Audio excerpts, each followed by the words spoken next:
விளையாட்டு வரலாற்றில் புதிய அத்தியாயம். கத்தார் ஒலிம்பிக் கனவுக்கு புறப்படுகின்றது. ப்ராப்பர்ட்டிஸ்ல இடம் வாங்கணும் அப்படின்னா 1-2 இல்லைங்க, திருச்சி, தஞ்சாவூர், மதுரை, புதுக்கோட்டைன்னு 4 மாவட்டத்துல உங்களுக்கு எந்த மாவட்டத்துல வேணும்னாலும் உங்களுக்கு பிடிச்ச இடத்த நீங்க வாங்கிக்கலாம். 999 கத்தாரி ரியால் பே பண்ணி உங்களுக்கான பிளாட்டை நீங்க புக் பண்ணிக்கலாம். திரையில தெரியுற இந்த நம்பரை கான்டாக்ட் பண்ணுங்க, தீர விசாரிங்க, உங்களுக்கான இடத்த வாங்குங்க. ஸ்கை தமிழின் செய்தி அறிக்கை.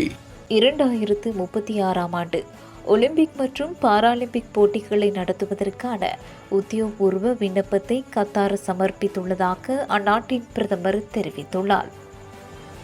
மத்திய கிழக்கு மற்றும் வடக்கு ஆப்பிரிக்கா பிராந்தியத்தில் ஒலிம்பிக் போட்டியை நடத்தும் முதல் நாடாக வரலாறு படைக்கும் வாய்ப்பு கத்தாருக்கு கிடைக்கும் என அவர் நம்பிக்கை தெரிவித்தார். 2022ஆம் ஆண்டு வெற்றிகரமாக நடத்திய கால்பந்து உலகக்கோப்பை மூலம் உலகத்தரத்தில் விளையாட்டு விழாக்களை ஏற்பாடு செய்யும் திறனை கத்தார் நிரூபித்துள்ளதாகவும் பிரதமர் குறிப்பிட்டுள்ளார். இதுபோன்று பல செய்திகளை தெரிந்து கொள்ள நமது ஸ்கை தமிழ் யூடியூப் சேனலை சப்ஸ்கிரைப் செய்து அருகில் உள்ள பெல் பட்டனை கிளிக் செய்யுங்கள்.